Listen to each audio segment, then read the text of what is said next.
се освежува екстериерот за престој на 470 ученици од основното училиште Славчо Стојменски во Виница, со донираните средства од Ротари клубот Виница Кочани. Деновиве за време на летниот распуст, училиштето работи на освежување на училишните ходници и училниците со колор мрсни бои кои даваат разиграна и ведра содржина на училиштето, кое важи за најстара образовна институција во општината. Реконструкцијата е вршена во неколку наврати, меѓутоа се уште има инфраструктура која бара брза и итна интервенција, што пак и не е во доменот на расположливиот училишен буџет од 170.000 денари месечна донација од Министерството.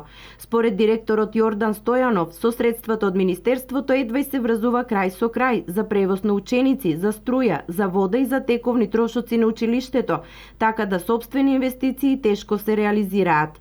Во изминатите 5 години, преку донации и проекти, училиштето реализираше неколку зафати, а во очекување е и на реализација на проектот за енергетска ефикасност кој треба да се обезбеди преку општина Виница.